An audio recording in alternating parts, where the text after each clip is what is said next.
Halo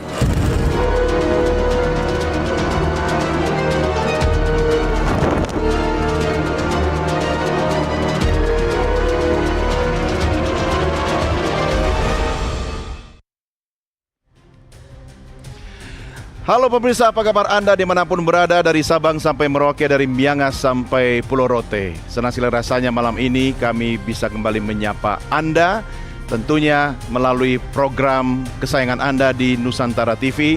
Ini dia Merah Putih.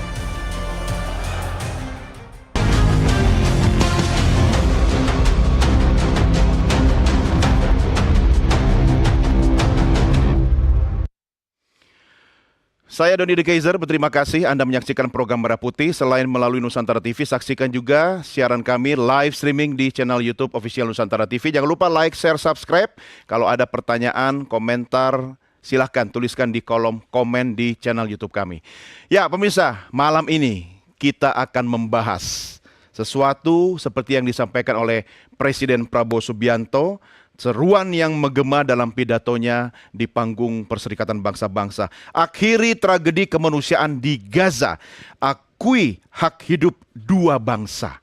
Artinya kita bicara dua bangsa berarti two-state solution. Presiden menyampaikan itu, menyuarakan dukungannya terhadap solusi dua negara dengan syarat Israel harus lebih dulu mengakui Palestina. Malam ini mari sama-sama kita berdiskusi terkait dengan apa yang disampaikan oleh kepala negara kita itu. Tentunya kami sudah menghadirkan narasumber yang menjadi panelis dalam Merah Putih edisi malam hari ini. Saya perkenalkan, sudah hadir bersama saya di studio. Di sebelah kanan saya, beliau adalah pengamat komunikasi politik sekaligus guru saya, ini beneran, ini dosen saya, ya. Saya memanggilnya dengan Bunda, Profesor Lely Aryani. Apa kabar, Bun? Waalaikumsalam. Baik. Sehat ya, Prof ya? Dan para yang hadir di sini ya, para pemirsa sebenarnya. Iya. Terima kasih sudah bersama kita. Boleh kasih tepuk tangan buat Prof Lely? Ya, jadi Prof Lely ini juga aktivitasnya banyak ya. Selain guru besar, beliau juga dewan pakar di IPSA, Indonesian Professional Speakers Association, yang kebetulan malam ini juga teman-teman dari IPSA banyak hadir ya. Boleh tepuk tangan buat teman-teman semua ya. Oke, kemudian di sebelah kanan ini sebenarnya Duta Besar Timur Tengah. Amin. Sahabat saya yang luar biasa, Hasibullah Satrawi, pengamat Timur Tengah. Mas Hasib, apa kabar? Baik, Bang Doni. Sehat? Alhamdulillah sehat. Alhamdulillah. Terima kasih bersama diundang. kami. Baik, kita kasih tepuk tangan buat Mas Hasib. Dan kami juga sudah menghadirkan dua narasumber kita yang sudah terhubung melalui sambungan Zoom. Yang pertama, aktivis pro-Palestina yang saat ini jauh dari tanah air, berada ribuan kilometer dari Jakarta. Kita sapa, ada Wanda Hamidah. Mbak Wanda, apa kabar? Baik, alhamdulillah. Posisi di mana sekarang, Mbak Wanda? Masih stranded di Portopalo, Sisilia, Italia. Sisilia. Insya Sampai Allah. berapa lama? Ini udah hari ke-6 Mm-mm. dan mudah-mudahan ini cuaca lagi hari ini. Sebetulnya kemarin-kemarin panas dan bagus cuacanya. Cuma hari ini cuaca sedang buruk. Insya Allah besok kami lanjutkan perjalanan. Oke, siap. Mudah-mudahan lancar. Dan juga narasumber kita, wakil rakyat kita, anggota Komisi 1 DPR RI, Oleh Soleh. Pak Soleh, selamat malam. Apa kabar? Selamat malam. Pak Soleh, posisi lagi di mana? Saya baru pulang dari kantor. Waduh, luar biasa. Sudah Ya, kita ya. culik malam-malam Pak Soleh ya. Jangan lupa siapin kopi dulu Pak Soleh. Ya, siap. Siap. Terima kasih Bapak Ibu sudah bersama kami. Sebelum mulai diskusi, mari sama-sama saya ajak Anda pemirsa, kita simak dulu tayangan yang berikut ini.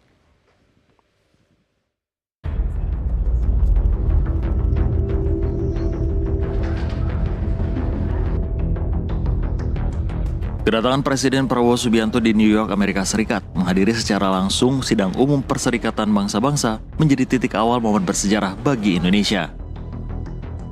Ya, setelah 10 tahun lamanya kehadiran Indonesia selalu diwakili oleh Menteri Luar Negeri. Kali ini Presiden Republik Indonesia Prabowo Subianto dapat hadir langsung. Dan ini akan menjadi titik awal momen bersejarah bagi Indonesia. Presiden Prabowo sendiri mendapatkan giliran ketiga menyampaikan pidatonya dalam sidang tersebut. Presiden Prabowo menyoroti bencana kemanusiaan di Gaza.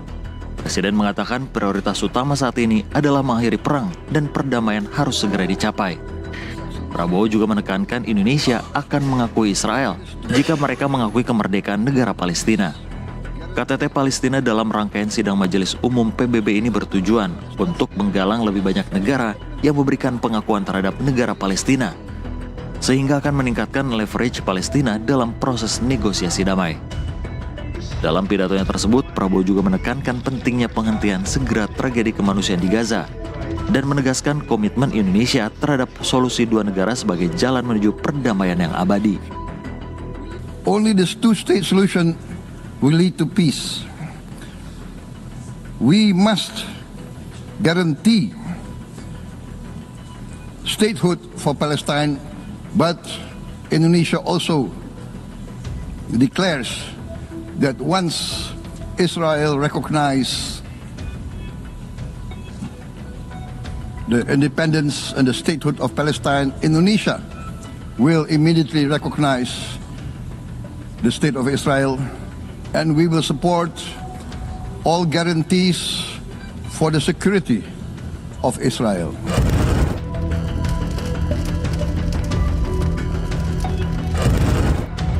Pidato Presiden Prabowo Subianto yang menyerukan agar dunia mengakui negara Palestina ini mendapatkan tepuk tangan meriah dari para kepala negara dan delegasi yang hadir. Peace. Peace now. Peace immediately. We need peace. Thank you very much. Peace immediately. Mari langsung kita mulai diskusi. Saya ke Mbak Wanda dulu yang paling jauh dari tanah air. Mbak Wanda, Presiden menyatakan Indonesia akan segera mengakui Israel selama Israel sudah mengakui Palestina. Komentarnya Mbak Wanda. Kalau buat saya nggak pada tempatnya pelaku kejahatan diakui ya. Berarti dengan mengakui pelaku kejahatan, ini kejahatannya bukan is not just criminal act biasa ya, ini genosida. You know what it means as genosida, seperti yang hari ini dibombardir Gaza, pembunuhan ratusan jurnalis, pembunuhan ratusan dokter, pembunuhan ratusan perawat, penghancuran hospital, bahkan politisi-politisi Israel mengatakan bahwa tidak ada tempat, tidak ada ruang untuk rakyat Palestina untuk bernafas dan hidup gitu. Jadi saya rasa nggak pantas memberikan pengakuan terhadap pelaku genosida. Menurut pandangan saya nggak pantas pelaku genosida diberikan ruang untuk hidup di nggak cuma Palestina, di dunia. Ya, tapi bukankah itu salah satu bagian dari perjuangan diplomasi ketika kita ingin melihat Palestina merdeka, maka di satu sisi kita juga harus memberikan keamanan bagi Israel, begitu, Mbak Wanda? Ya, kamu ngomongnya agak ngaco kalau buat saya. Kenapa tuh? Kenapa begitu? Kenapa jadi Israel kok memberikan keamanan dari Israel? Ini nggak salah. Israel diapain sama Palestina memberikan keamanan di Israel? Aku agak nggak masuk otak ketika kamu bilang memberikan keamanan terhadap Israel. Keamanan harus diberikan kepada rakyat Palestina yang dari tahun mereka, dan gini, Palestina itu udah merdeka. Jadi mestinya kita udah tahu sejarah kita udah tahu bahwa Palestina salah satu negara yang menyokong kemerdekaan Indonesia.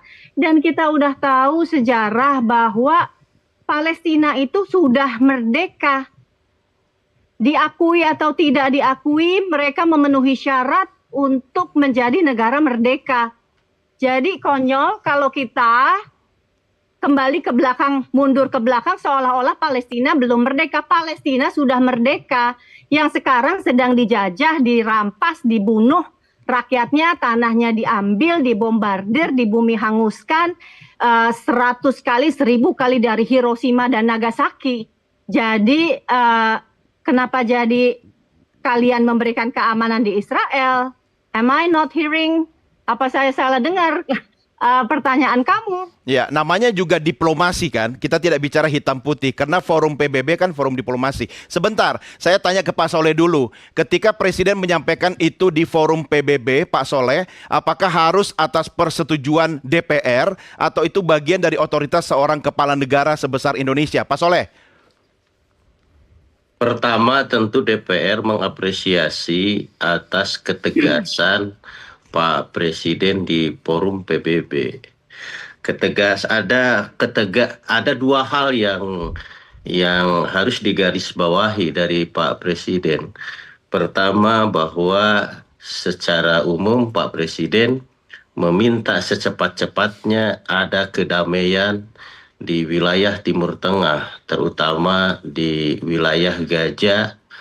Yang kedua, Pak Presiden memberikan sebuah solusi untuk mari kita diskusikan bersama di PBB.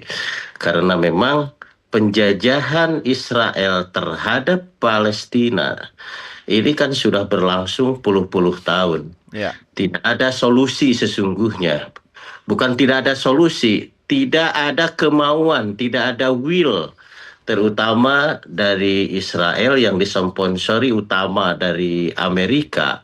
Dan hari ini, seperti apa yang disampaikan oleh Pak Donald Trump, bahwa PBB tidak memiliki fungsi apa-apa terhadap perang yang ada di dunia ini. Nah, oleh sebab itu saya rasa ini gagasan yang disampaikan oleh Pak Presiden merupakan sebuah lemparan kepada forum PBB, kira-kira dengan solusi memberikan kehidupan bagi warga Israel dengan aman dan juga memberikan kehidupan yang damai buat Palestina. Ya. Pak Presiden menyampaikan bahwa setiap suku, setiap agama, siapapun itu harus mendapatkan perlindungan hidup yang layak, yang damai. Kita menghargai misalkan protes Iran. Iran tidak menganggap bahwa Israel harus ada, karena memang itu tanah Palestina, Betul. Palestina, bukan tanah Israel. Wilayah Palestina itu adalah wilayah Palestina, tidak pernah ada di peta dunia juga dari awal kemerdekaan Palestina ada Yahudi di situ, ada di Israel. Tetapi hari ini kita harus realistis bahwa Israel juga sudah diakui, di mana forum PBB olahraga pun ikut, kemudian di KTT lain juga ikut. Ya. Nah, karena secara tidak langsung dunia sudah mengakui adanya Israel. Ya. Ini yang menjadi soal. Ya. Itu realitas politiknya ya, faktanya begitu ya Pak Soleh ya. Faktanya kan seperti itu. Kalau mengatakan bahwa hari ini kita sakit memang betul. Ya, artinya Tetapi statement Presiden Prabowo di forum internasional Anda dukung, Anda setuju? saya setuju. Oke, Insya tahan Allah dulu Pak DPR Soleh. setuju. Ini yang penting wakil rakyat kita sudah memberikan dukungan. Mas Hasib, Ya. posisi Indonesia sekarang kan artinya menjadi perhatian dunia. Bargaining position kita kan lebih oke lagi dibanding sebelumnya. Dengan pernyataan Presiden itu terhadap memperjuangkan Palestina, apa yang bisa Anda sampaikan? Ya, ini ada banyak hal yang harus disampaikan, bukan hanya disampaikan oleh Presiden, tapi yang sudah disampaikan oleh Mbak Wanda Hamidah atau mungkin juga oleh Pak Soleh? Pak Soleh. Ini kan juga harus menjadi satu kesatuan. Tapi kalau saya meresponnya begini, ini kan pernyataan yang utuh. Kalau saya hitung itu kurang lebih selama 20 menit. Kurang lebih ya. Ya, Saya menghitung 13 sampai 22:33, kurang lebih begitu. Belum lagi ditambah dengan misalkan yang forum sebelumnya, yaitu di forum KTT ya. Forum KTT itu dia lebih lama lagi. Berlangsungnya dari awal sampai akhir saya hitung itu kurang lebih 3 jam 17 menit. Dari awal Presiden Macron menyampaikan membuka forum sampai akhir di ceritanya. Dan yang ketiga mungkin pertemuan-pertemuan yang sifatnya tadi diorganisir oleh Presiden Trump dengan negara-negara Islam dan Arab yang kita nggak dengar pernyataannya tapi ada pertemuannya. Yang ingin saya katakan apa? Sebenarnya ini kan butuh pemahaman yang utuh. nggak bisa sepotong gitu. Nah tadi yang disampaikan oleh Mbak Hamidah dengan segala macam penghormatan kita kepada perjuangannya, kita doakan segera sampai dengan selamat dan punya makna di situ. Tapi tetap harus memahami sesuatu secara utuh. Minimal satu adalah teksnya yang utuh, yang kedua konteksnya. Ini kalau kita dalam ilmu tafsir, dalam ilmu teks, jangan hanya teksnya tapi juga konteksnya. Apa konteksnya? Adalah negara-negara di seluruh dunia. Dia tidak hanya presiden tidak hanya bicara kepada orang-orang Arab atau orang-orang dunia Islam, juga berbicara dengan negara-negara yang justru menganggap Hamas yang masalah, justru menganggap Palestina yang masalah, justru menganggap orang Arab yang masalah misalkan. Itu ada di antara mereka-mereka itu. Nah oleh karena itu presiden menyampaikan pesannya itu kurang lebih dalam kompleksitas hadirin seperti itu. Dengan latar belakang seperti itu. Nah oleh karena itu kalau kita baca dalam pemahaman seperti itu dan komparasi yang ada tadi, saya mengatakan yang dinyatakan oleh presiden terutama tentang solusi dua negara itu adalah pernyataan yang paling utuh menurut saya, paling murni merepresentasikan tentang ide solusi dua negara yaitu Palestina dan Israel untuk sama-sama merdeka saling menghormati. Dengan melihat realitas yang ada sekarang ya. Dengan melihat realitas. Kenapa? Misalkan ya, compare dengan yang disampaikan oleh Presiden Macron. Presiden Macron itu susah untuk bisa menyampaikan solusi dua negara. Kenapa? Karena dia posisinya selama ini mendukung Israel. Kalau dia tiba-tiba hanya menyatakan dukung Palestina, maka dianggap menjadi anti Israel, menjadi akan mengancam Israel. Belum ngomong gitu aja sudah dipelintir sama Netanyahu bahwa kalian dengan mengakui kemerdekaan Palestina sama dengan memberi hadiah kepada Hamas dan akan mengancam eksistensi kami. Risiko politiknya juga dalam negeri Prancis lebih tinggi kan? Apalagi coba ini pakar komunikasi nanti bayangkan bagaimana beliau harus meliuk-liuk bikin pernyataan. Artinya Presiden Prabowo lebih bebas ini dong. Nah, saya melihat pernyataan presiden itu hanya dikasih bumbu tadi, yaitu kalau Israel mengakui kemerdekaan Palestina, maka kami juga siap mengakui Israel. Dan asal. Yaitu kalau mengakui kemerdekaan Palestina. Artinya kemerdekaan Palestina menjadi sebuah syarat. Nah, itulah substansi utama daripada solusi dua negara. Dua negara ini inginnya adalah Israel diakui dengan keberadaannya, segala haknya, dan sebelumnya adalah ada kemerdekaan Palestina. Kalau tadi dikatakan oleh Mbak Hamidah Palestina udah merdeka dari dulu, barangkali secara subjektif masing-masing kita negara-negara tertentu iya, tapi faktanya Perancis baru kemarin, baru Inggris baru kemarin, kemudian Australia baru kemarin, dan pengakuannya. Artinya harus dibedakan ya di antara fakta dengan subjek kita. Itu satu.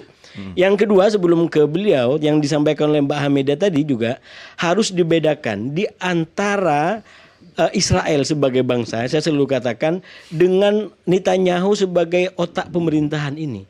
Saya tidak ingin kita mengajak kebencian massal.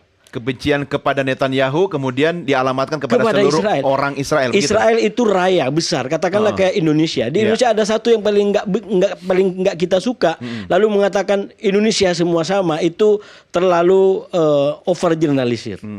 Karena sekali lagi banyak orang yang malah di Israel sendiri kita lihat sekarang banyak orang yang mengkritik Netanyahu. Banyak orang yang tidak suka di dunia hari ini, termasuk yang melakukan global sumut ini bukan hanya orang Islam, bukan hanya orang Arab. Kita nggak bicara soal itu. Ini soal humanity, ini soal kemanusiaan. Artinya apa? Artinya jangan selipkan paham-paham yang nanti justru membawa kepada tendensi kayak semacam kebencian komunal. Nah oleh karena itu harus selalu dibedakan. Presiden mengatakan Israel, bukan Netanyahu. Yang melakukan genosida hari ini sesuai dengan fakta hukum ICC paling tidak adalah Netanyahu. Tapi Israel belum tentu melakukan kejahatan seperti itu. Saya pinjam dulu statementnya Mas Tapi Hasib kursi tadi. saya enak begini. Itu apa? Saya naik dulu. Itu sinyal mau ke Senayan atau gimana? Harus banyak belajar ke Pak Soleh kalau mau jadi anggota dewan. Kursinya ini harus sudah jadi guru kursinya udah pasukannya nganjak nanti. duluan. Iya. Nah, Prof, sekarang dari perspektif komunikasi, panggung PBB itu kan disorot dunia internasional. Dengan apa yang Presiden sampaikan, setidaknya itu adalah sebuah dukungan konkret. Sekali lagi, diplomasi kan. Ya, kita hargai upayanya Mbak Wanda, upaya teman-teman lain ya. Mungkin semua berjuang tetapi menuju satu hal yang sama. Tapi apa yang Prof Anda bisa sampaikan? Kemudian dampaknya secara diplomasi dari aspek komunikasi. Ya, pertama ini pasti komunikasi politik. Ya. Jadi bukan komunikasi budaya ya. Betul, Ini setuju. pasti komunikasi politik. Jadi dan dia menggunakan teori-teori retorika. Jadi ada di dalam teori retorika itu kan kita kenal dengan istilah kanun. Iya, iya, Ada kanun, istilah betul. kanun. Kanun tuh ada invention. Iya. Jadi 8 kali tepuk tangan loh, Bun. iya, makanya ada invention namanya. Pak Prabowo berusaha nih mengatur apa sih nanti kata-kata yang harus saya sampaikan, meskipun pasti tim kepresidenan pasti udah nyusun tuh kata-kata sedetil mungkin. Tapi kan kita selalu melihat ada beberapa kanun terutama setelah kanun invention itu ya, penemuan itu apa yang harus saya temukan untuk menyampaikan pesan ini. Ada namanya arrangement, jadi pengaturan. Nanti ini diatur berapa menit oleh PBB saya harus menyampaikan, lalu mana yang harus saya buang dari ini, mana yang harus ketengahkan. Lalu yang ketiga ada style atau gaya. Gaya, ya. Nah, kita tahu gaya Pak Prabowo ini ada militernya dan dia berbeda. Kita itu beruntungnya tiap pemimpin kan punya gaya komunikasi politik yang beda semuanya. Iya. Dari mulai Bung Karno, Pak Harto, Habibie, terus Gus Dur, Bu Mega, Pak SBY, Pak Jokowi, dan terakhir Pak Prabowo. Untung hafal ya 8. Tuh tadi. Lalu setelah style itu ada delivery. Jadi Ya. bagaimana cara dia menyampaikan pesan-pesan itu, dan yang terakhir memori. Nah, memori ini yang paling sulit bagi setiap seorang orator. Jadi ketika dia melakukan hal-hal yang sifatnya terbatas, itu kan nggak ketemu. Kita bisa membedakan antara Pak Jokowi kalau dia mau ngomong lama, kita nunggu ini mau ngomong apa ya, lama banget kita nunggunya. Tapi Pak Prabowo kan dia selalu keluar dari, dia sifatnya lebih dinamis katanya, dinamik. Apalagi itu waktu terbatas dynamic. kan. Iya, Di waktu PBB sangat itu, terbatas. iya, durasinya diatur. Durasi terbatas. Nah, di waktu dia KTT aja kemarin, KTT Palestina kan kelebihan waktu, sehingga mic-nya mati. Iya, iya, Nah, si ada yang perempuan udah mendekati, maksudnya waktu sudah habis, tapi Betul. Pak Prabowo kayaknya mengerti. Jadi kalau kita lihat dari pengaturan, kita tahu benar ini pasti sudah diatur pesan apa yang akan disampaikan oleh Pak Prabowo. Tentu elaborasinya diserahkan langsung kepada Pak Prabowo. Ketika kekuasaan dilekatkan pada narasi komunikasi politik, maka terserah dia mau menyampaikan apa. Apalagi di sana dia itu adalah pusat perhatian. Beda sama Trump. Trump itu punya karisma sendiri bagi bangsa lain di dunia ini ya. Iya, itu Dia karena mau rambutnya ngomong- pasti itu. Karena rambutnya, mau dia ngomong ngaco kayak apapun, Iya, iya. itulah kayak Teleprompter dia pun kan. disalahkan sama dia. Iya.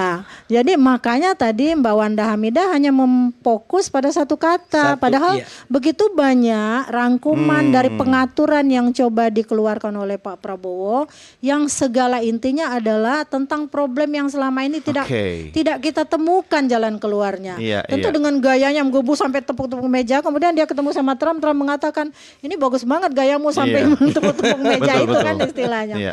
Ini nggak semua orang bisa. Sama waktu Pak Prabowo kampanye pun dia tepuk-tepuk Iya. panggung gitu kan. Jadi artinya memang ini gaya yang harus diatur. Tapi Terus mampu pesannya menarik nyampai. perhatian publik kan. Iya, ketika pesannya itu dilakukan. nyampai. Substansi, ada kata-kata puitis, ada semua di Iya, sana, disatukan dengan narasi-narasi formal, narasi antar bangsa. Jadi komunikasi internasional muncul, komunikasi budaya sebenarnya ada di sana, meskipun komunikasi politik tentang narasi puitis gitu kan. Kita tidak penting misalnya dia menceritakan bagaimana Indonesia yang terdiri dari banyak agama tapi kemudian bisa bersatu. Jadi tidak penting segala hal itu kalau kita tidak bisa bersatu intinya. Iya, itu pun sebenarnya juga untuk menggiring kepada akhirnya solusi dua negara gitu Bener. kan. Dua Nah, hal yang berbeda yang sebenarnya paling- dalam satu.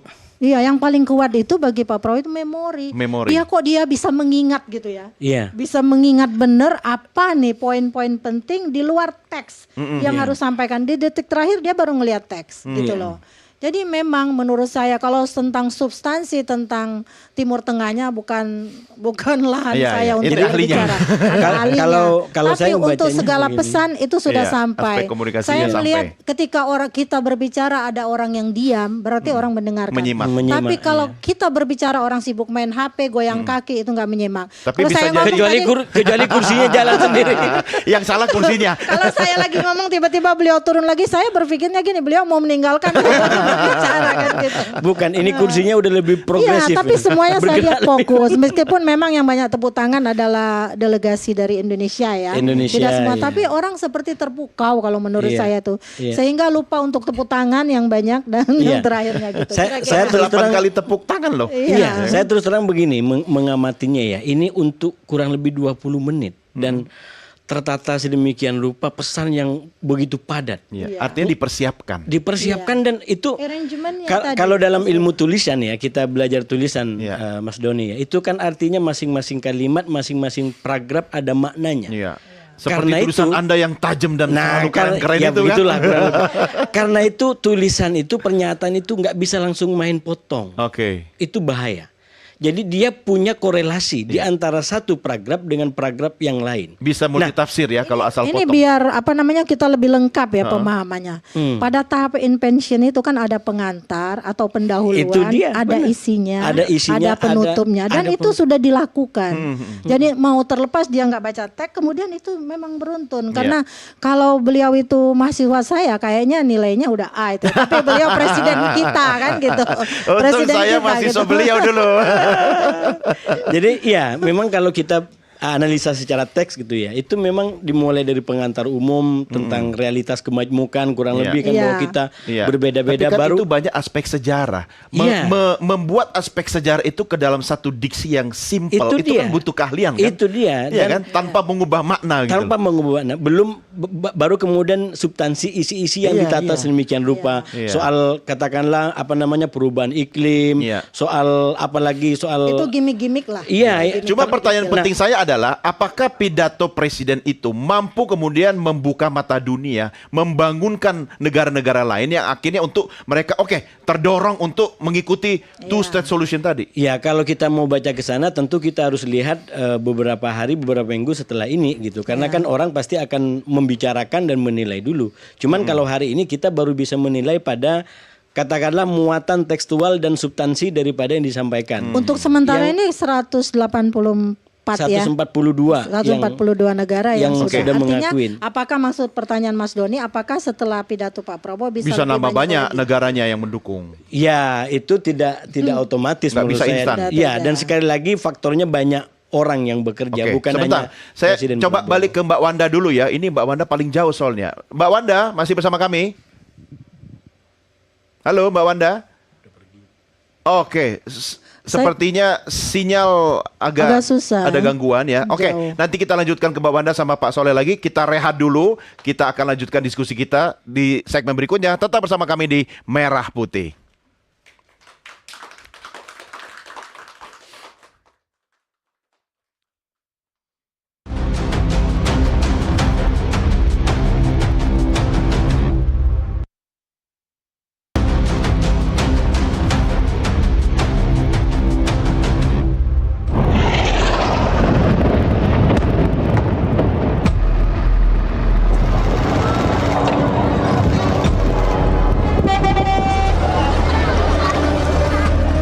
To those who have yet to act, we say history does not stand still.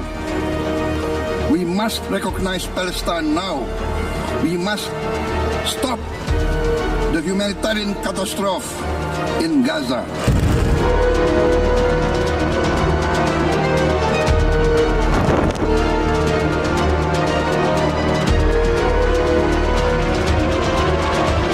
Well, and also a great speech you made today. Really, I watched it. A really great speech. Thank you very much. And you too, my friend. Great speech.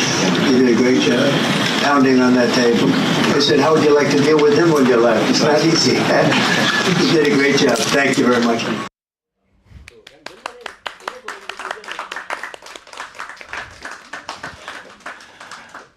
Terima kasih masih bersama kami dalam Merah Putih. Saya Doni De Kaiser. Tadi kalau Anda simak teman-teman yang ada di studio itu tersenyum sambil tepuk tangan, itu memang kekuatan kamera. Ya. Jadi Presiden Prabowo sadar betul ketika berbicara di forum yang semua mata mengarah kepada beliau. Begitu kan? Benar. Nah, jadi ini momentum sebenarnya kan Mas Hasib ya, Iya. Bunda Leli ya. Tapi sebentar, saya akan coba dulu kembali ke Pak Soleh ya. Atau Mbak Wanda sudah kembali terhubung dengan kita, Mbak Wanda? Mbak Wanda belum berhasil terhubung kembali karena tadi lagi di pinggir pelabuhan kalau saya tidak salah gitu kan. Mudah-mudahan bukan karena Mas Hasib ya. Pak Soleh, bagaimana cara parlemen kita kemudian mengawal niat baik dari Presiden Prabowo ini mungkin biar konsisten sampai cita-cita itu tercapai? Apakah ada instrumen hukum atau mungkin upaya politik yang bisa dilakukan oleh parlemen kita, Pak Soleh? Saya rasa baik secara politik maupun secara supporting anggaran, saya rasa kita akan support ya 100% terhadap apa yang dilakukan oleh Pak Presiden Prabowo. Karena pada dasarnya apa yang disampaikan oleh Pak Presiden bukan saja mengajak untuk berdamai, bukan saja dia melemparkan isu to state, tetapi juga dia juga berkomitmen untuk melakukan aksi. Salah satunya dia sampaikan bahwa Indonesia siap mengirim 20.000 Pasukan perdamaian dalam rangka menjaga perdamaian. Indonesia siap mengekspor beras, mengekspor beras, dan bahkan bukan hanya mengekspor pangan ya, beras, tetapi Indonesia sudah melakukan memberikan bantuan pangan yang berkali-kali yang sudah sampai ke rakyat Palestina. Indonesia juga sudah membuktikan ikut merawat warga Gaza yang sakit, baik itu yang dilakukan oleh swasta maupun oleh pemerintah itu sendiri. Artinya bahwa statement Pak Presiden ini bukan kaleng-kaleng dan bukan hanya omon-omon, tetapi antara narasi, antara statement, antara komitmen itu fakta dan real. Dan insya Allah Ta'ala DPR akan mendukung 100% karena sikap Pak Prabowo mencerminkan aspirasi warga Indonesia. Oke, ini komitmen dari DPR ya, Pak Soleh sudah menyatakan dukungannya. Tapi kalau bicara ini bukan kaleng-kaleng, kaleng yang beda itu kaleng kongguan sih sebenarnya. Rantainya emas gitu kan. Prof Leli, sebenarnya bagaimana kemudian pesan Presiden itu kemudian bisa juga mendorong masyarakat kita ini. Ini kan begini, cara berjuang orang kan macam-macam ya. Ada yang setuju dengan two state solution, ada yang masih dengan konsep hanya satu ya, one state gitu kan. Nah, tapi ini kan paling tidak semua energinya harus diarahkan ke tujuan yang sama gitu. Anda lihat komunikasi publiknya seperti apa? Ya, ini saja ini bukan langsung dari pidato Pak Presidennya ya, dari ya. cara kita menarasikannya udah kelihatan beda kan. Betul. Tadi Mbak Wanda Hamidah tadi agak sedikit langsung marah ketika Mas Doni tanya kan. Menurut saya nggak masuk akal. Nah, ini dalam teori komunikasi itu kan namanya analisis wacana kritis. Jadi ada satu tokoh Pandik namanya, itu yang pernah memberi kita peran ya untuk membaca soal ini, teks, konteks, sama kognisi sosial. Jadi di antara semua narasi, konteks yang disampaikan oleh Pak Prabowo itu, kognisi sosialnya Mbak Wanda itu ada di sebagian masyarakat dunia, bukan hanya masyarakat Indonesia. Betul. Dan itu sesuatu yang wajar juga menurut saya. Dia berhak juga menyampaikan pikirannya kan. Dia menginginkan karena dia melihatnya dari sisi yang lebih utuh menurut versinya kan. Itu tidak boleh kita hindari. Tapi kan beratus-ratus tahun yang lalu, karena ini kan saya bicara soal ilmu komunikasi politik ya, terpaksa kita meminjam Aristoteles. Dengan etos, logos, dan patosnya itu kan. Kalau kita ada namanya perspektif teori komunikasi politik dari Ibnu Khaldun. Iya, betul. Nah, bagaimana Ibnu Khaldun itu bisa merangkum dalam positioning dia pernah menjadi eksekutif, pernah jadi legislatif, dan pernah jadi yudikatif, tapi juga dia seorang yang bisa menarasikan sesuatu secara puitis. Jadi itu sebenarnya yang saya tonjolkan dalam buku saya, itu yang saya kasih ke Mas Doni dan teman-teman IP saya. Nah, artinya apa? Ketika seseorang berbicara, yang ada dalam pikiran orang, siapa nih yang percaya ke dia kalau yang bicaranya bukan Pak Prabowo? Belum tentu. Di DPR aja tanya sama Mas Soleh. Dulu waktu baru episode pertama setelah reformasi, kalau yang datang setingkat dirjen, teman-teman DPR nggak mau melayani, menterinya yang harus datang gitu loh. Nah, artinya ketika 10 tahun kita nggak ada wajah di PBB, muncullah Pak Prabowo membawa pesan-pesan tersendiri dengan gaya yang tersendiri, maka menurut saya secara etos, etika yang dia sampaikan, karena saya adalah pemimpin dari Indonesia, dan Anda mohon didengar, saya sebagai negara yang penduduk muslimnya terbesar gitu ya di dunia. Jadi artinya ada secara etika dan etos, logosnya juga, logikanya apa nih, pesannya sudah masuk tentang kondisi Indonesia, kondisi dunia, kondisi Gaza dan sebagainya. Lalu logika, etos, logos, patosnya. Nah, dinamika yang dibangun dalam perkembangan selama beliau pidato itu, kita melihat bahasa tubuhnya kan, betapa dia marah ketika menyampaikan sesuatu yang memang intinya adalah persoalan dari semua yang terjadi kan. Stressing. Jadi, menekankan dia bahwa itu penting. Jadi diksi, narasi, koneksi itu semua bermain pada saat itu menurut saya sebagai orang yang selama 30 tahun ini mengajar komunikasi politik. Jadi saya bisa melihat kalau orang pidatonya sekedar main-main, membaca teks, terlihat perbedaannya. Bahwa dia hanya membacakan pesan, bukan menyampaikan pesan. Makanya delivery tadi menjadi penting. Dan ini sampai menurut saya. Nah, Mas Hasib, jangan sampai apa yang sudah dibuka oleh Presiden Prabowo itu kemudian jadi kontraproduktif ketika mungkin ada komponen lain yang memilih jalan berbeda. Nah, apa yang bisa dilakukan untuk mengorkestrasi semua elemen kekuatan itu sehingga kan sekarang Presiden dengan jelas menyatakan two-state solution. Tidak ada state solution yang lain, begitu kan? Begitu maksudnya kan? Bagaimana? Terus terang Sebentar. Duduknya sudah nyaman. Kayaknya mau bergerak terus. Ini kalau di sebelah Prof. Lely kayaknya bergerak terus. Memang kursinya emang sudah waktunya bergerak.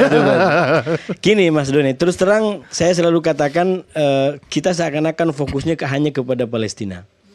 Padahal sebenarnya banyak masalah lain, banyak isu lain yang sama-sama diadres, sama-sama disampaikan oleh Pak Presiden. Gitu. Bahkan Presiden ke sana adalah Presiden Indonesia, bukan Presiden Palestina. Artinya apa? Beliau harus menyampaikan kepentingan-kepentingan, pesan-pesan Indonesia. Dan saya selalu sampaikan, kalaupun bahas tentang Palestina, itu dalam konteks keindonesiaan, dalam konteks keberpihakan nilai Indonesia, bukan semata-mata Palestina sebagai Palestina. Nah, ini kadang-kadang agak luntur karena seakan-akan ini hanya soal Palestina. Padahal jangan lupa itu hanya salah satu poin. Semangatnya adalah keindonesiaan yang membawa isu tentang Palestina. Itu satu hal. Nah, yang kedua, kalau tadi ditanyakan oleh Mas Doni bagaimana menyiasati perkembangan-perkembangan para pihak seperti ini, yaitu yang saya bilang, Pak Prabowo sudah mengukur bagaimana istilahnya upaya-upaya untuk merekatkan ini tidak retak kembali, menjauh kembali dengan diksi-diksi yang disampaikan tadi. Misalkan kalau Israel mau mengakui Palestina, kita juga siap mengakui. Itu nggak mungkin improvisasi langsung ya. Itu sudah beliau menyadari di depannya ada mungkin dari Amerika, bahkan mungkin dari negara-negara lain yang memang tidak mendukung katakanlah Palestina. Dan upaya kita bersama adalah bagaimana semakin kuat ini kekuatan untuk mendukung pikiran Indonesia adalah perdamaian abadi. Kita bicara Palestina dalam konteks kemerdekaan karena ialah hak segala bangsa. Jadi sekali lagi jangan pisahkan ruhnya, yaitu jiwa keindonesiaan kita di dalam membahas kan perlu itu political semua. will yang kuat. Dan ke dalam kita juga semua instrumen politik dan kelembagaan negara kita itu harus satu kan. Benar. Nah, ketika ada saudara-saudara kita yang memilih tetap pada one state solution, itu kan silakan saja. Tetapi tidak boleh menggerus statement kepala negara yang sudah menyatakan two state solution, begitu. Nah, itu yang juga saya sampaikan. Jadi Indonesia Raya ini begitu raya gitu ya, begitu besar. majemuk. Jadi kalau ada sebagian orang pandangan berbeda, termasuk malah mendukung Israel gitu ya, itu kita nggak bisa salahkan. Iya. Karena sekali lagi mereka dijamin oleh undang-undang, oleh konstitusi kita betul. untuk mempunyai kebebasan berpendapat, kebebasan berekspresi. Cuman memang kita harus arif dalam pengertian sampai batas di mana Oke. kebebasan kita ini. Ada batasnya. Keputusan sudah diambil, ya kita nggak bisa merongrong secara langsung gitu. Iya. Keputusan yang sudah ada. Bun, jangan lupa mikrofon.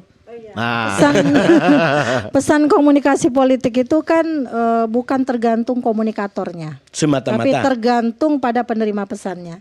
Jadi komunikan.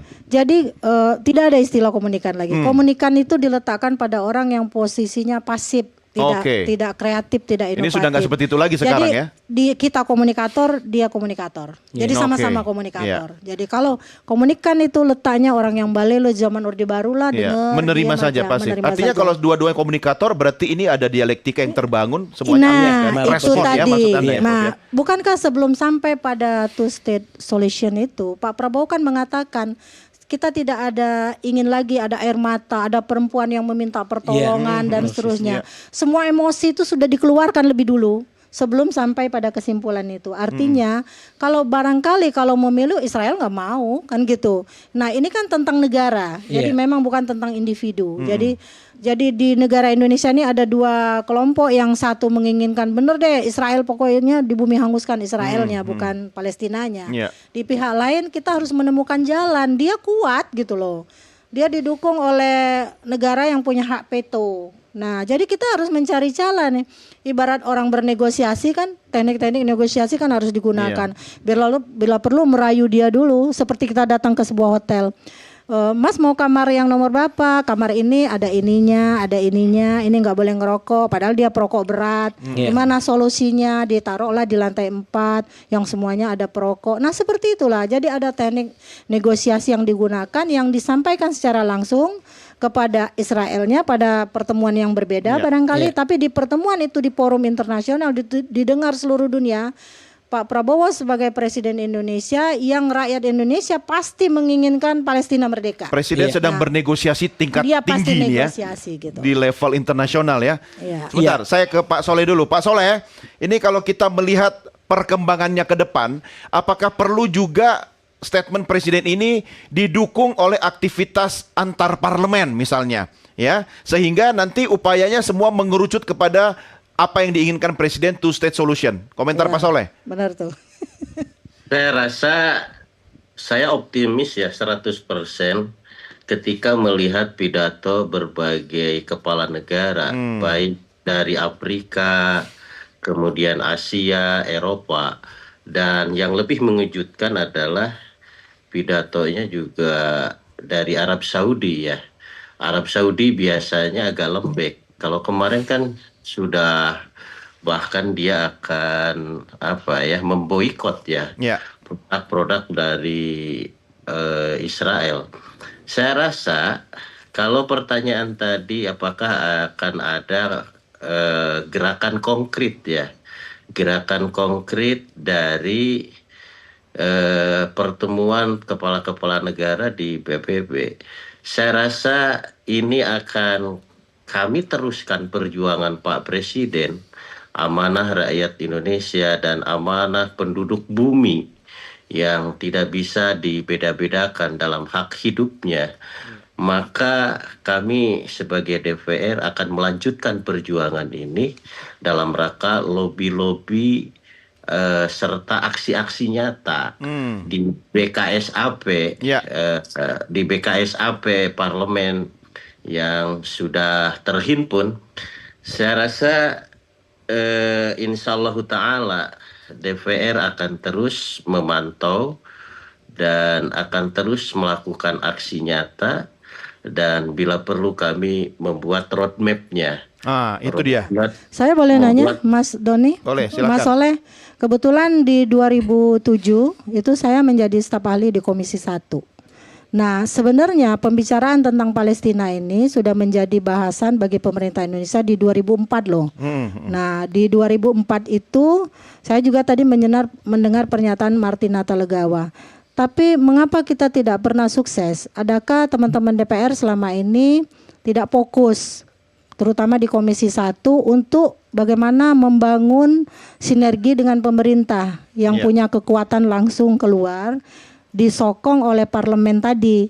Nah, menurut saya ini saatnya loh, di saat masyarakat memang benar-benar tengah menyorot DPR yang nggak boleh lagi hedonis, nggak boleh lagi flexing. Nih, momentum Ayo, ini momentum, tunjukkan gerakan-gerakan itu 580 orang, satu komisi saja bergerak itu sudah sangat membuat rakyat bahagia. Kalau Pak Soleh Ayo. pastilah Prof. Ya, Pak Jangan Soleh Pak yakin lah Soleh saya. kan dia nggak bisa Teman-temannya yang lain. sendirian.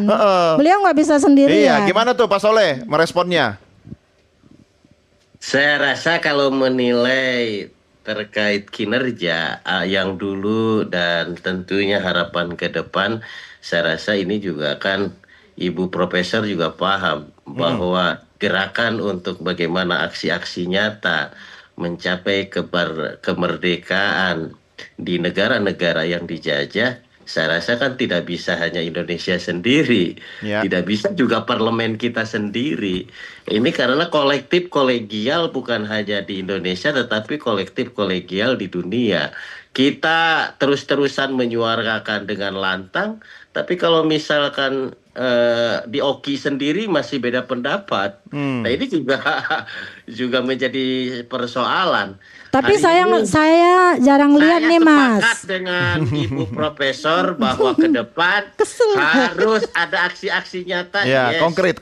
Kalau misalkan menilai pekerjaan yang ke belakang, ini Nah, juga saya tidak kan bisa teman-teman di DPR punya memberikan komentar. medsos. Sekarang saatnya gunakan medsos tuh untuk kepentingan yang lebih produktif sesuai dengan peran kerja dan keterwakilannya itu. Menurut saya itu Oke, pesan saya. itu masukan ya Pak Soleh ya. Tapi Terima kasih masukannya, Tapi jangan mengabaikan juga geopolitik internasional. Oke, ini yang mau saya tanya ke Mas Gitu Hasib, ya kan, kaitannya dengan geopolitik internasional. Tapi bagaimana kita bisa memastikan bahwa situasi itu tidak akan berubah? Ini kan pasti apa ya istilahnya? Tidak ada yang pasti kalau bicara peta geopolitik selain ketidakpastian itu sendiri. Bagaimana menjawab itu? Ya, memang dibutuhkan langkah-langkah taktis yang untuk memaintain, untuk menjaga pencapaian 22 dan 23.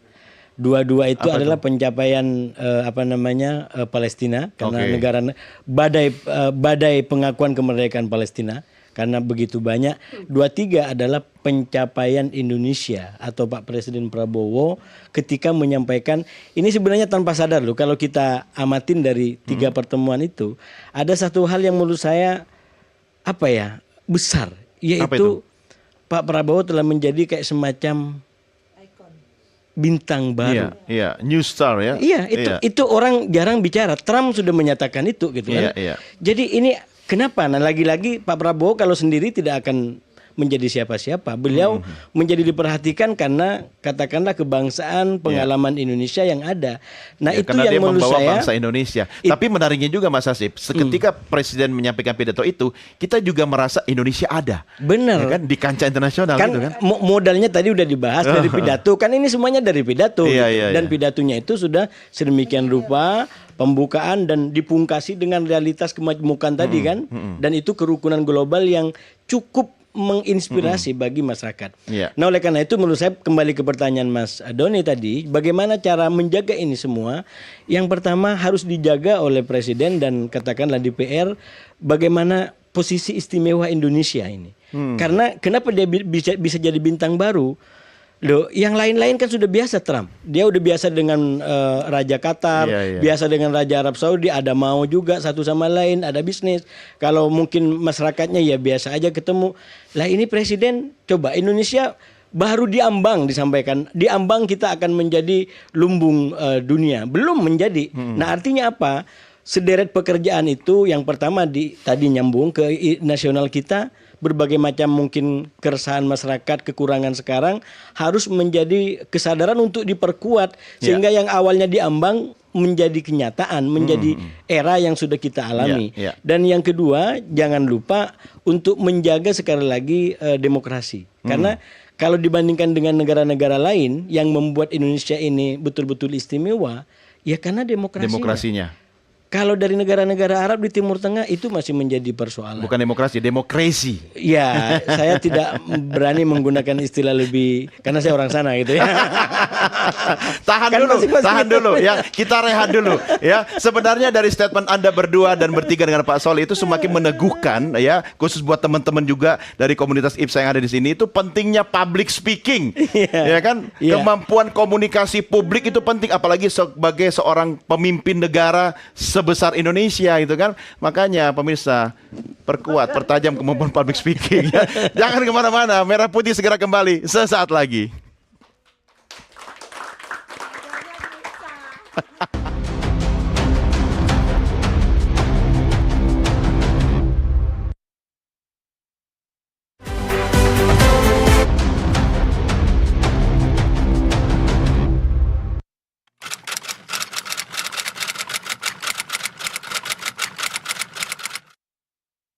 Bagus karena Prabowo mewakili Indonesia di forum dunia pastinya, dan kehadirannya pun cukup untuk mewakili negara kita gitu menurut saya. Bagus ya, karena penting kan sidang umum PBB, apalagi menyuarakan soal isu-isu di Palestina kan, di Gaza kan, ya gitu.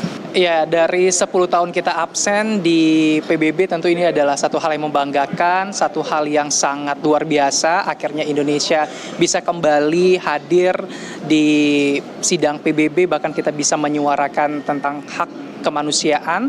Semoga saja kami berharap sebagai warga Indonesia bisa dikenal di seluruh dunia.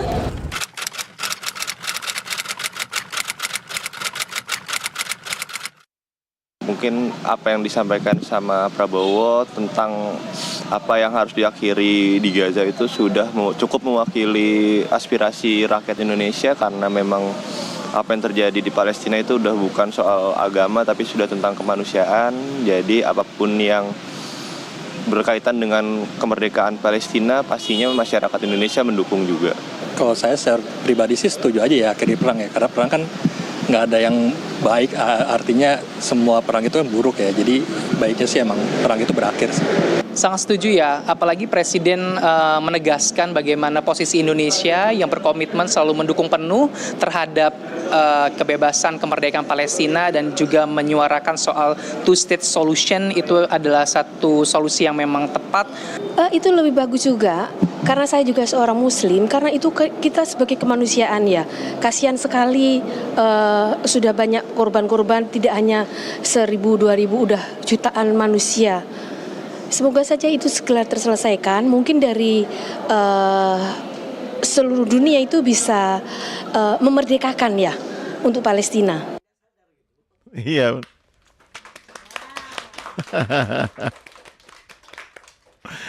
Oke, katanya kan Vox Populi, Vox Dei, suara rakyat, suara Tuhan, ya. Makanya sering-seringlah bersuara ya, karena suara itu adalah hak setiap orang. Tadi penonton kita, masyarakat sudah menyampaikan pendapatnya. Saya juga pengen dengar nih yang di studio ya, kira-kira pendapatnya seperti apa. Ada yang ingin menyampaikan pertanyaan atau pendapat? Oke, satu dulu. Oke, silakan boleh berdiri, sebutkan nama. Saya sudah tahu sih namanya, tapi kan memang skenarionya harus begitu. Udah kenal ya. Perkenalan dulu silakan. Baik, perkenalkan, selamat malam semuanya. Nama saya Handoko, saya dari IPSA, Prof, sebagai Kepala Sekretariat. Saya tadi menyimak dari Prof Lely kan ngomong five canon rhetoric, saya juga belajar Tulio Cicero gitu kan. Ethos logos pathos dari seorang Pak Presiden juga kelihatan. Terus di transisi oleh lagi Pak Prabowo sebagai Pak Presiden akan menjadi new star nanti. Kemudian ditutup tadi, ya kemampuan public speaking itu akan menjadi sangat penting. Nah, pertanyaan saya sederhana. Ini nanya atau jualan public speaking Enggak. sebenarnya? Nanya, transisinya nanya. Bilang aja sekalian. Jangan dibocorin dong. Apa yang perlu ditingkatkan oleh seorang Pak Presiden Prabowo dalam proses komunikasinya, karena Pak Prabowo kan nanti akan banyak di panggung-panggung dunia, dan beliau akan menjadi cerminan bahwa beliau Presiden Indonesia, orang Indonesia adalah tipikalnya seperti ini, bicaranya bagus, itu menunjukkan negaranya juga kuat sekali. Oke, Jadi apa new yang perlu star. ditingkatkan? Yes. Oke, terima kasih Bung Handoko, kasih tepuk tangan. Sebentar Bun, langsung dulu ya, yang kedua ya. Oke, silakan. Boleh sebutkan nama, nomor sepatu, hobi, cita-cita. Wah, bakal dikasih nih ya.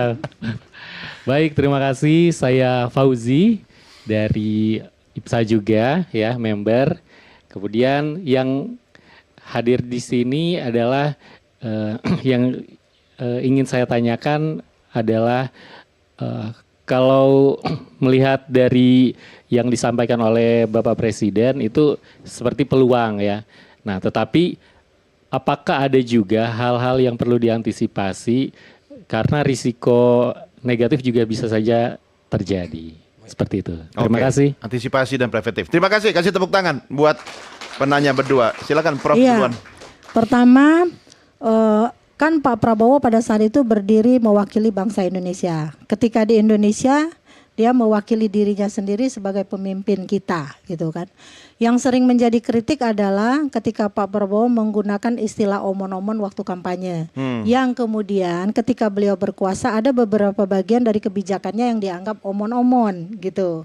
Kenapa? Karena ketidakkonsistenan antara apa yang beliau rencanakan dalam kampanye itu beliau nyatakan dan seterusnya.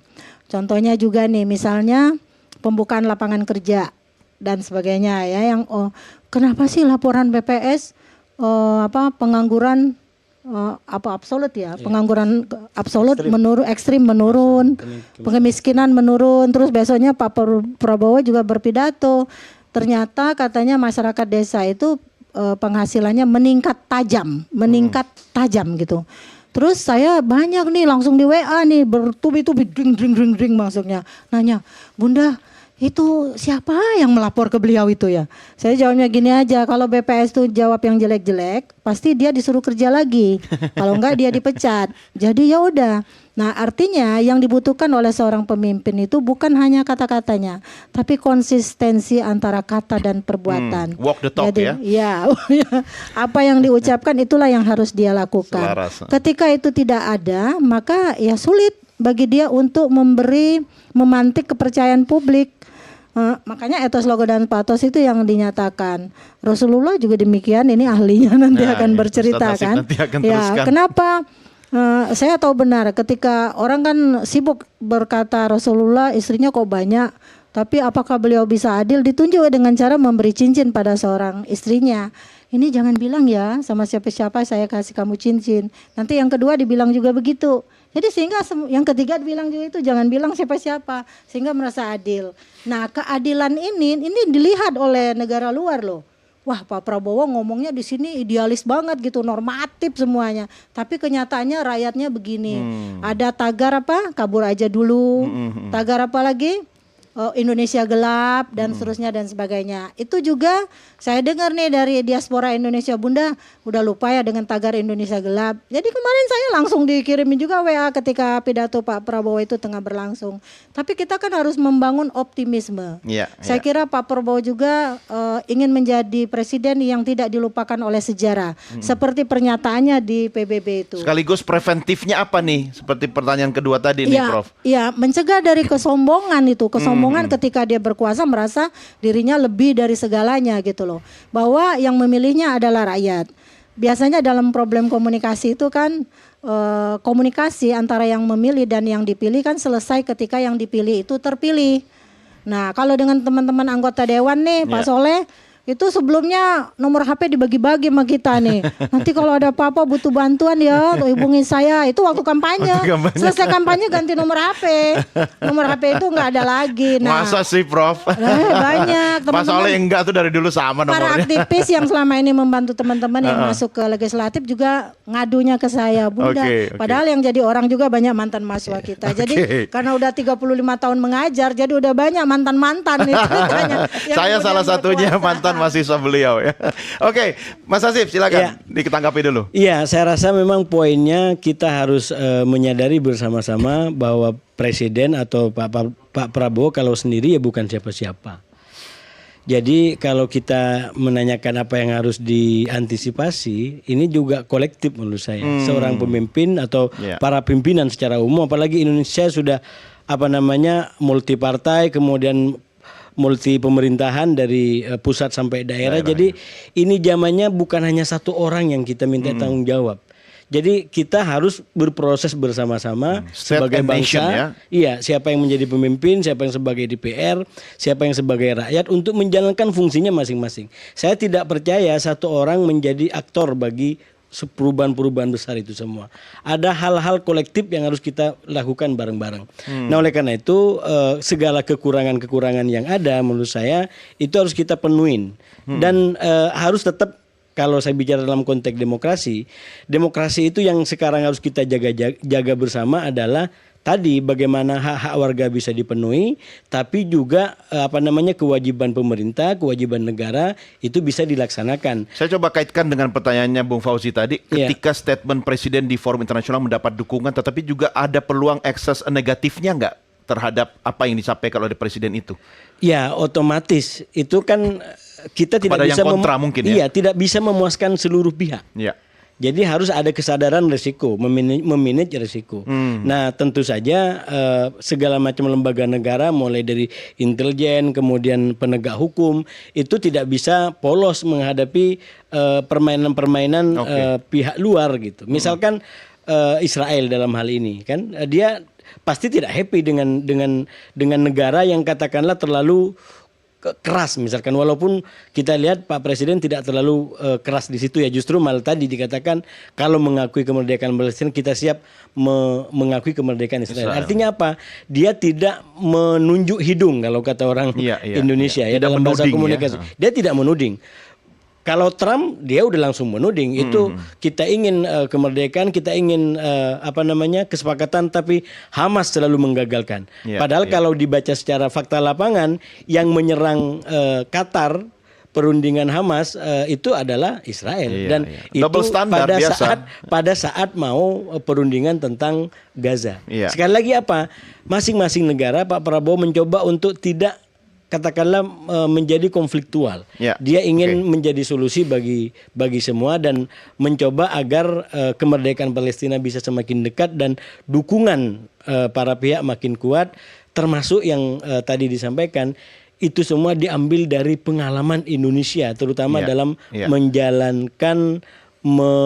menjalani kemajmukan hari-hari dari agama dan suku yang berbeda. Saya akan minta Anda berdua untuk memberikan closing statement, termasuk Pak Soleh. Saya mulai dari Pak Soleh dulu. Pak Soleh, bagaimana agar ini bisa menjadi sebuah kenyataan, bukan sekedar impian, tetapi untuk kemudian kita memadukan semua kekuatan komponen bangsa kita, tentunya parlemen kita harus mengawal ini. Kata kuncinya Pak Soleh. Kata kuncinya kita harus berdiri di samping Prabowo dalam hal mengkampanyekan perdamaian dunia. Dan kita juga harus mendukung program-program Asta Cita Pak Presiden di dalam negeri. Pak Presiden sudah berkomitmen di depan kami di rapat MPR, paripurna di MPR, bahwa beliau akan menyelesaikan persoalan-persoalan korupsi, kemiskinan, pendidikan, kesehatan, kemudian keadilan sosial bagi seluruh rakyat Indonesia. Yang kami pegang adalah statement Pak Presiden adalah dia akan menjalankan undang-undang, bukan merusak undang-undang, tetapi dia akan menjalankan undang-undang, bukan merusak undang-undang. Inilah statement yang harus kita kawal bersama, bagaimana Indonesia ini maju, rakyatnya sejahtera, dan kita mengajak penduduk dunia untuk hidup damai. Oke, siap. Kata kuncinya, Prof? Ya, mukadimah dalam Undang-Undang Dasar Negara Republik Indonesia udah jelas ya bahwa kemerdekaan itu adalah hak segala bangsa. Dan tapi kita juga menganut paham politik luar negeri yang bebas dan aktif. Jadi ini ada dua hal yang dipertemukan. Mumpung Pak Prabowo sudah mencoba menjadi bintang kemarin dengan pidatonya, mungkin beliau juga akan dikenal seperti kita mengenal Mahatma Gandhi gitu kan, atau tokoh-tokoh lain yang ada di dunia ini yang memperjuangkan negaranya tapi dia menggaung di dunia internasional.